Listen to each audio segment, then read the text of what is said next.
जब नो कहें गधा बड़का अंडेगा कुरडिया पर कूदता, जब यू के डालेगा तेरा भाईचारा, जब या तड़ दी हो ना तो खूब उनके दौरे आकर कति ना ये सत्संग में पूछ लेना उन पर। तो इसी प्रकार संत आकर के जानकारी देते हैं भाई 2 दिन का जीवन से। अब क्या है को राम नाम पर लग कर नहीं देखता, हमारी इतनी मतलब मलिन आत्मा कर दी काल में, हमारे बस की बात नहीं रह रही, इतना भयभीत कर रखा। जैसे अदरंग जिसे किसी ने मार जाए उसकी हालत देख बेचारे की, अपाज हो रहे हैं उनको देखना हो किस प्रकार टट्टी हो से, क्यों कर खाव से, किस प्रकार बैठ पाव से। कबीर राम नाम जाना नहीं, यो पाल्या सकल कुटुंबे, धंधे ही में पच मरा, बार हुई न बम्बे। कबीर राम नाम जाना नहीं, होगा बहुत अकाज, डूबेगा रे बहु पड़ा, इन बड़े बूढ़ों की लाज। कबीर राम नाम जाना नहीं, बात बिनोठी मूले, अरसा में तो बिसारिया, अंत पड़ी मुंह धूरे। कबीरा या संसार में गणे मनुष्य मतिहीन, राम नाम जाने नहीं, आए टप्पा दीने। कबीर राम नाम जाना नहीं, लगी मोटी खोरी, काया हांडी काट की, ये ना चढ़ बहोड़ी।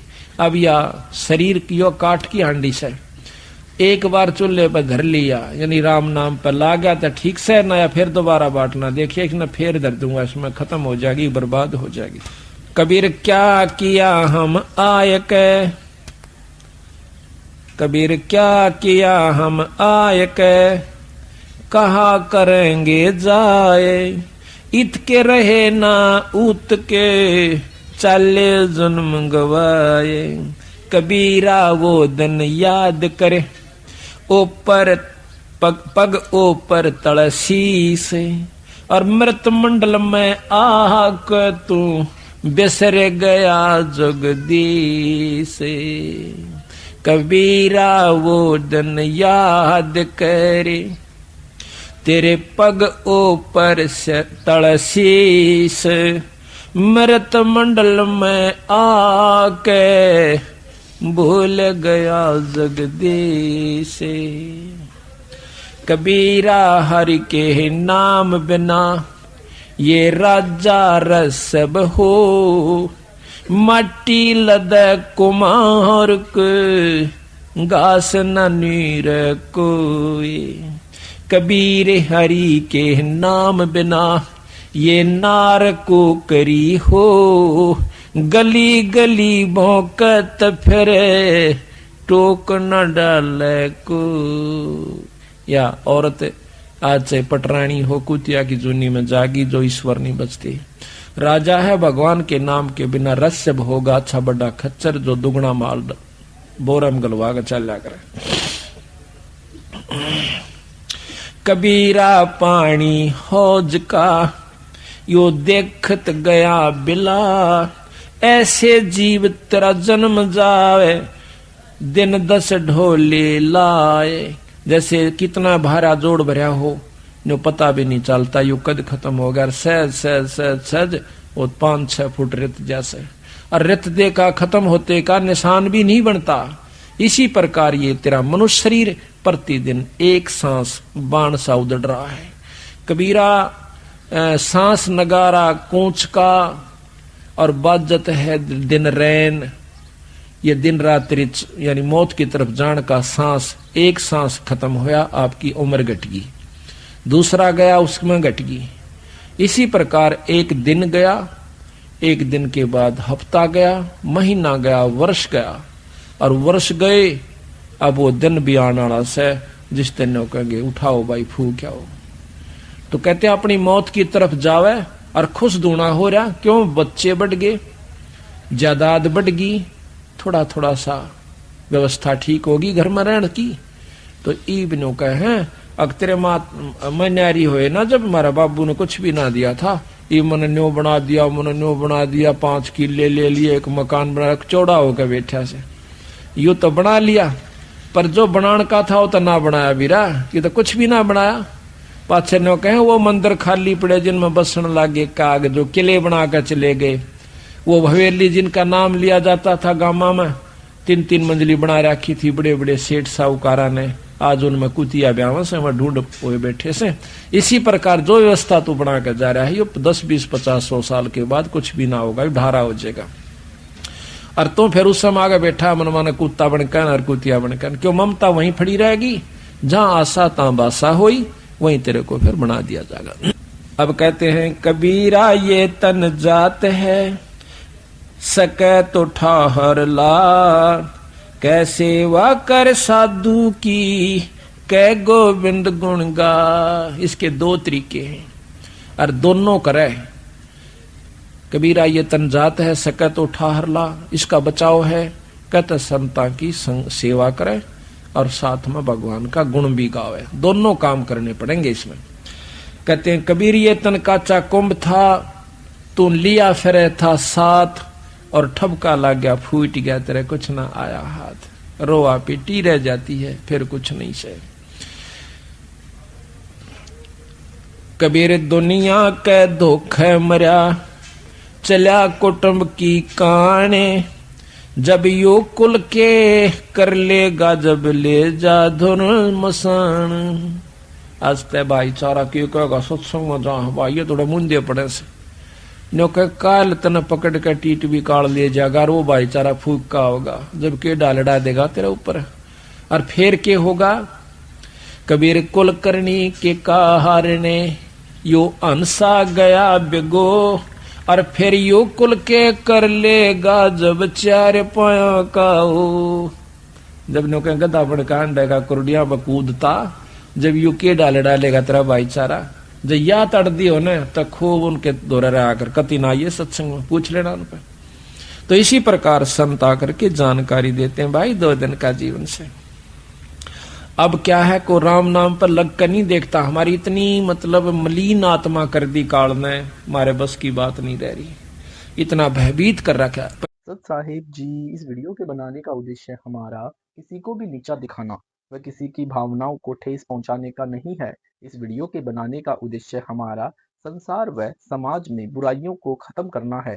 तो आइए देखते हैं जगत गुरु तत्वदर्शी संत रामपाल जी महाराज जी के अध्यात्म ज्ञान को, उनके द्वारा लिखी गई पुस्तक जीने की राह, पेज नंबर 132 से। मन कैसे पाप पुण्य करवाता है, मन ही काल कराल है, यह जीव को नचाता है। सुंदर स्त्री को देखकर उससे भोग विलास करने की उमंग मन में उठाता है। स्त्री भोग कर आनंद मन यानी ज्योति निरंजन काल ने लिया।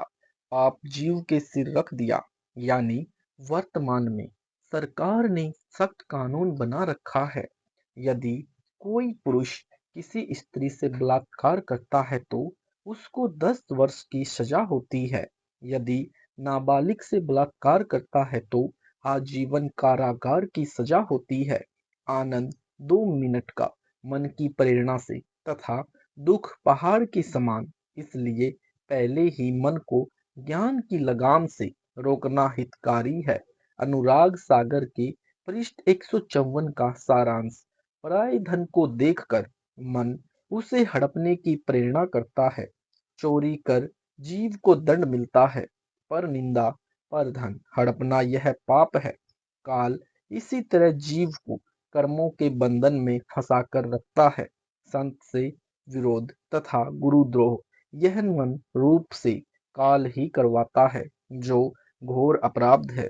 निरंजन चरित्र, काल का जाल।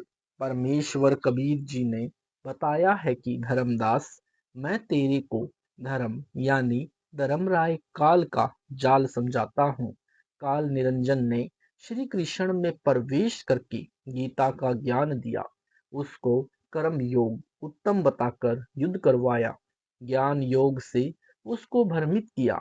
अर्जुन तो पहले ही नेक भाषा बोल रहा था, जो ज्ञान था, कह रहा था कि युद्ध करके अपने ही कुल के भतीजे, भाई, साले, ससुर, चाचे, ताऊ को मारने से अच्छा तो भीख मांग कर निर्वाह कर लेंगे।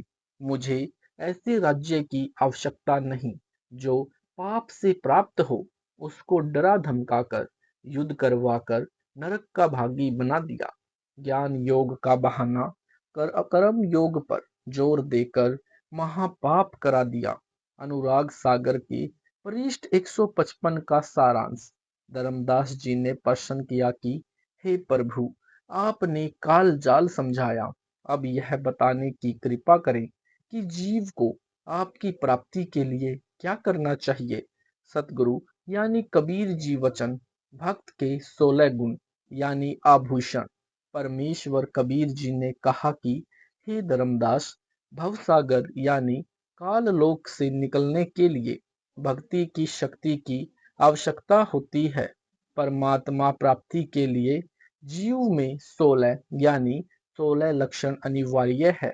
इनको आत्मा के 16 श्रृंगार यानी आभूषण कहा जाता है। नंबर 1 ज्ञान, नंबर 2 विवेक, नंबर 3 सत्य, नंबर 4 संतोष, नंबर 5 प्रेम भाव, नंबर 6 धीरज, नंबर 7 निर्दोषा यानी धोखा रहित, नंबर 8 दया, नंबर 9 क्षमा, नंबर 10 शील, नंबर 11 निष्कर्मा, नंबर 12 त्याग, नंबर 13 बैराग, नंबर 14 शांति निज धर्मा, नंबर 15 भक्ति कर निज जीव उबारे, नंबर 16 मित्र सम सबको चित धारे।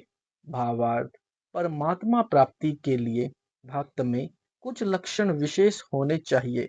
ये 16 आभूषण अनिवार्य है। नंबर 1 तत्व ज्ञान, नंबर 2 विवेक, नंबर 3 सत्य भाषण, नंबर 4 परमात्मा के दिए में संतोष करे और उसको परमेश्वर की इच्छा जाने, नंबर 5 प्रेम भाव से भक्ति करें तथा अन्य से भी मृदु भाषा में बात करें, नंबर 6 धैर्य रखें। सतगुरु ने जो ज्ञान दिया है उसकी सफलता के लिए हौसला रखें, फल की जल्दी न करें। नंबर 7 किसी के साथ दगा यानी धोखा नहीं करें। नंबर 8 दया भाव रखें। नंबर 9 भक्त तथा संत का आभूषण क्षमा भी है, शत्रु को भी क्षमा कर देना चाहिए। नंबर 10 शील स्वभाव होना चाहिए। नंबर 11 भक्ति को निष्काम भाव से करे, सांसारिक लाभ प्राप्ति के उद्देश्य से नहीं करे।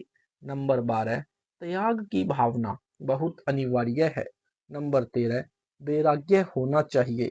संसार को असार तथा अपने जीवन को अस्थायी जानकर परमात्मा के प्रति विशेष लगाव होना मोक्ष प्राप्ति के लिए अति आवश्यक है। नंबर 14 भक्त का विशेष गुण शांति होता है, यह भी अनिवार्य है। नंबर 15 भक्ति करना यानी भक्ति करके अपने जीव का कल्याण कराएं। नंबर 16 प्रत्येक व्यक्ति के साथ मित्र के समान व्यवहार करना चाहिए। ये उपरोक्त गुण होने के पश्चात सत्य लोक जाया जाएगा। इनके अतिरिक्त गुरु की सेवा, गुरु पद्धति में विश्वास रखें, परमात्मा की भक्ति और संत समागम करना अनिवार्य है। अनुराग सागर की पृष्ठ 156 तथा पृष्ठ 157 का सारांश। इन पृष्ठों पर भी यही ज्ञान है और विषय विकार त्यागना चाहिए, तब भक्ति सफल होगी। अनुराग सागर के पृष्ठ 158 159 का सारांश। परमेश्वर ने बताया है कि उपदेशी को चाहिए कि 15वें दिन कोई धार्मिक अनुष्ठान यानी पाठ कराना चाहिए। यदि 15 दिन में नहीं करा सकता है तो महीने में अवश्य कराए। निर्धन के लिए कहा है कि यदि कोई रंग हो तो वर्ष में 2 बार कराए या वर्ष में 1 बार अवश्य कराए। यदि वर्ष में नहीं कराएगा तो वह भक्त साकट यानी भक्ति भावहीन कहलावेगा। 1 वर्ष में भी पाठ कराए तो उसके जीव को मोक्ष में धोखा नहीं। कबीर नाम श्रद्धा से जपे यानी गर्व के साथ कबीर जी का नाम ले, शर्म नहीं करे कि यह भी कोई परमात्मा का नाम है। ऐसे कहने वालों से डरे नहीं, शर्मावे नहीं और इसके साथ साथ तेरा यानी धर्मदास नाम भी आदर से कहे। भावार्थ है कि आदरणीय धर्मदास जी के साथ परमात्मा रहे, उनको सतलोक लेकर गए, अपना यथार्थ परिचय दिया। धर्मदास जी ने अपने आंखों देखा, कानों परमेश्वर से सुना, आध्यात्मिक ज्ञान कबीर सागर, कबीर वाणी, कबीर बीजक, कबीर शब्दावली को लिखकर मानव समाज पर महान उपकार किया है। इसलिए धर्मदास जी की महिमा भी करनी चाहिए। भक्त को चाहिए कि भक्ति साधना तथा मर्यादा का पालन अंतिम श्वास तक करे। जैसे शूरवीर युद्ध के मैदान में या तो मार देता है या स्वयं वीर गति को प्राप्त हो जाता है, वह पीछे कदम नहीं हटाता। संत तथा भक्त का रण क्षेत्र भक्ति मंत्र जाप तथा मर्यादा है। जो शिष्य गुरु से विमुख हो जाता है, नाम खंडित कर देता है, तो स्वाभाविक ही वह गुरु में कुछ दोष निकालेगा, जिस कारण से नरक में अग्नि कुंड में गिरेगा। यदि गुरु विमुख होकर भक्ति छोड़ देता है तो उसको भी बहुत हानि होती है। उदाहरण, जैसे इन्वर्टर चार्जिंग पर लगा रखा है, वह चार्ज हो रहा है। यदि बीच में चार्ज निकाल दिया जाए तो वह इन्वर्टर जितना चार्ज हो गया था उतनी देर तक लाभ देगा, फिर अचानक सर्व सुविधाएं बंद हो जाएगी। इसी प्रकार उस शिष्य की दशा जाने। गुरु शरण में रहकर मर्यादा में रहते हुए जितने दिन भक्ति की, वह शक्ति आत्मा में जमा हो गई, उतनी आत्मा चार्ज हो गई है। जिस दिन गुरु जी से विमुख हो गया, उसी दिन से भक्ति की शक्ति आनी बंद हो जाती है। यदि गुरु विमुख यानी गुरु से विरोध करके गुरु त्याग देना होकर भी उसी गुरु द्वारा बताई गई साधना मंत्र आदि करता है तो कोई लाभ नहीं होता। जैसे बिजली का कनेक्शन कट जाने के पश्चात पंखे, मोटर, बल्ब के स्विच यानी बटन दबाते रहो, न पंखा चलेगा न बल्ब जलेगा। यही दशा गुरु विमुख साधक की होगी, फिर नरक का भागी होगा। कबीर परमेश्वर जी ने कहा है कि कबीर मानुष जन्म पाकर खोवे, सतगुरु विमुखा युग युग रोवे। कबीर गुरु विमुख जीव कबूल न बचे, अग्नि कुंड में जर बर नाचे। कोटि जन्म निस्तर को पावे, विष ज्वाला सही जन्म गमावे। विष्टा यानी टट्टी माही कृमि जन्म दरही, कोटि जन्म नरक ही पर ही। अवार्थ, गुरु को त्याग देने वाला जीव बिल्कुल नहीं बचेगा। नरक स्थान पर अग्नि के कुंडों में जल बल यानी उबल उबल कर कष्ट पाएगा। वहां अग्नि के कष्ट से नाचेगा यानी उछल उछल कर अग्नि में गिरेगा। फिर करोड़ों जन्म विषधर यानी सर्प की जोनी यानी शरीर प्राप्त करेगा। सर्प के अपने अंदर के विष की गर्मी बहुत परेशान करती है। गर्मी के मौसम में सर्प उस विष की उष्णता से बचने के लिए, शीतलता प्राप्त करने के लिए चंदन वृक्ष के ऊपर लिपटे रहते हैं। फिर वही गुरु विमुख यानी गुरुद्रोही विष्टा में कीड़े का जन्म प्राप्त करता है। इस प्रकार गुरु से दूर गया प्राणी महाकष्ट उठाता है। यदि गुरु नकली है तो उसको त्याग कर पूर्ण गुरु की शरण में चले जाने से कोई पाप नहीं लगता। कबीर गुरु दयाल तो पुरुष दयाल, जय ही गुरु वर्त छुए नहीं काल। भावार्थ, हे धर्मदास, यदि गुरु शिष्य के प्रति दयाल है यानी गुरु के दिल में शिष्य की अच्छी छवि है, मर्यादा में रहता है, तो परमात्मा भी उस भगत के ऊपर प्रसन्न है। अन्यथा उपरोक्त कष्ट शिष्य को भोगने पड़ेंगे। पृष्ठ 160 का सारांश। इस पृष्ठ पर कुछ गुरु महिमा है तथा कोयल की चाणक्य नीति का ज्ञान है। काल का जीव सतगुरु ज्ञान नहीं मानता। कोयल काग का उदाहरण।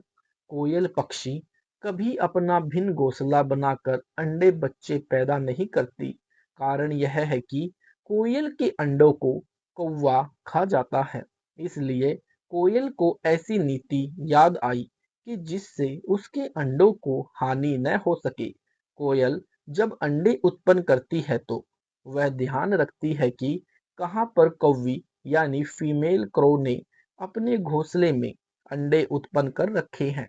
जिस समय कौवी पक्षी भोजन के लिए दूर चली जाती है तो पीछे से कोयल उस कौवी के घोंसले में अंडे पैदा कर देता है और दूर वृक्ष पर बैठ जाती है या आस-पास रहेगी। जिस समय कौवी घोंसले में आती है तो वह दो के समान पर 4 अंडे देखती है। वह नहीं पहचान पाती कि तेरे अंडे कौन से हैं। अन्य के कौन से हैं। इसलिए वह चारों अंडों को पोषण करके बच्चे निकाल देती है। कोयल भी आसपास रहती है। अब कोयल भी अपने बच्चों को नहीं पहचानती, क्योंकि सब बच्चों का एक जैसा रंग यानी काला रंग होता है। जिस समय बच्चे उड़ने लगते हैं, तब कोयल निकट के अन्य वृक्ष पर बैठकर कहू कहू की आवाज लगाती है। कोयल की बोली कोयल के बच्चों को प्रभावित करती है। कौवे वाले मस्त रहते हैं। कोयल की आवाज सुनकर कोयल के बच्चे उड़कर कोयल की ओर चल पड़ते हैं। कोयल कुहू कुहू करती रहती है। कोयल कुहू कुहू करती हुई दूर निकल जाती है। साथ ही कोयल के बच्चे भी आवाज से प्रभावित हुए कोयल के पीछे पीछे दूर चले जाते हैं। कौवी विचार करती है कि ये तो गए सो गए, जो घोंसले में हैं उनको संभालती हूँ कि कहीं कोई पक्षी हानि न कर दे। यह विचार करके कौवी लौट आती है। इस प्रकार कोयल के बच्चे अपने कुल परिवार में मिल जाते हैं। परमेश्वर कबीर जी ने धर्मदास जी को समझाया है कि हे धर्मदास, तेरा पुत्र नारायण दास काग यानी काल का बच्चा है। उसके ऊपर मेरे प्रवचनों का प्रभाव नहीं पड़ा। आप दयाल यानी करुणा में सत्पुरुष के अंश हो। आपके ऊपर मेरी प्रत्येक वाणी का प्रभाव हुआ और आप खींचे चले आए। काल के अंश नारायण दास पर कोई असर नहीं हुआ। यही कहानी प्रत्येक परिवार में घटित होती है। जो अंकुरी हंस यानी पूर्व जन्म के भक्ति संस्कारी, जो किसी जन्म में सतगुरु कबीर जी के सत्य कबीर पंथ में दीक्षित हुए थे, परंतु मुक्त नहीं हो सके। वे किसी परिवार में जन्मे हैं, सतगुरु कबीर जी की वाणी सुनते ही तड़फ जाते हैं, आकर्षित होकर दीक्षा प्राप्त करके शिष्य बनकर अपना कल्याण कराते हैं। उसी परिवार में कुछ ऐसे भी होते हैं जो बिल्कुल नहीं मानते। अन्य जो दीक्षित सदस्य हैं, उनका भी विरोध तथा मजाक करते हैं। वे काल के अंश हैं। वे भी नारायण दास की तरह काल के दूतों द्वारा प्रचलित साधना ही करते हैं। पृष्ठ 161 अनुराग सागर का सारांश। कबीर परमात्मा ने कहा है कि हे धर्मदास, जिस प्रकार शूरवीर तथा कोयल के सुत यानी बच्चे चलने के पश्चात पीछे नहीं मुड़ते, इस प्रकार यदि कोई मेरी शरण में इस प्रकार धाए यानी दौड़कर सब बाधाओं को तोड़कर परिवार मोह छोड़कर मिलता है, तो उसकी 101 पीढ़ियों को पार कर दूंगा। कबीर भक्त बीज होए जो हंसा, तारू दास के एकोत्तर बंसा। कबीर कोयल सूत जैसे शूरा होई, यही विधि धाय मिले मोहे कोई। निज घर की सुरती करे जो हंसा, तारो दास के एकोत्तर बंसा। हंस यानी भक्त लक्षण। जो मनुष्य काग जैसी गंदी वृत्ति को त्याग देता है, तो वह हंस यानी भक्त बनता है। काग यानी कौवा निज स्वार्थ पूर्ति के लिए दूसरों का अहित करता है। किसी पशु के शरीर पर घाव हो जाता है, तो कौवा उस घाव से नोच नोच कर मांस खाता है। पशु की आंखों से आंसू ढलकते रहते हैं। कोए की बोली भी अप्रिय होती है। हंस यानी भक्त को चाहिए कि अपनी कोए वाला स्वभाव त्याग दे, निज स्वार्थवश किसी को कष्ट न देवे, कोयल की तरह मृदु भाषा बोले। ये लक्षण भगत के होते हैं। ज्ञानी यानी सत्संगी के लक्षण। सतगुरु का ज्ञान तथा दीक्षा प्राप्त करके यदि शिष्य जगत भाव में चलते हैं, तो वह मूर्ख हैं। वह भक्ति लाभ से वंचित रह जाते हैं। वह भक्ति में आगे नहीं बढ़ पाते। वे सार शब्द प्राप्ति योग्य नहीं बन पाते। यदि अंधे व्यक्ति का पैर बिष्टे यानी टट्टी या गोबर पर रखा जाता है, तो उसका कोई मजाक नहीं करता, कोई उसकी हंसी नहीं करता। यदि आंखों वाला यानी भक्त कठोर यानी गलत स्थान पर जाता है, यानी पर नारी गमन, चोरी करना, मर्यादा तोड़ना, वर्जित वस्तु तथा साधना का प्रयोग करना कुठोर कहा है, तो निंदा का पात्र होता है। अनुराग सागर के पृष्ठ 162 तथा 163 का सारांश। भक्त परमार्थी होना चाहिए। जैसे गाय स्वयं तो जंगल में खेतों में घास खाकर आती है, स्वयं जल पीती है, लेकिन मानव को अमृत दूध पिलाती है। उसके दूध से घी बनता है। गाय सूत यानी गाय का बच्चा हल में जोता जाता है, इंसान का पोषण करता है। गाय का गोबर भी मनुष्य के काम आता है। मृत्यु उपरांत गाय के शरीर के चमड़े से जूती बनती है, जो मानव के पैरों को कांटों कंकोर से रक्षा करती है। मानव जन्म प्राप्त प्राणी परमार्थ न करके भक्ति से वंचित रहकर पाप करने में अनमोल जीवन नष्ट कर जाता है। मांसाहारी नर राक्षस की तरह गाय को मारकर उसके मांस को खा जाता है, महापाप का भागी बनता है।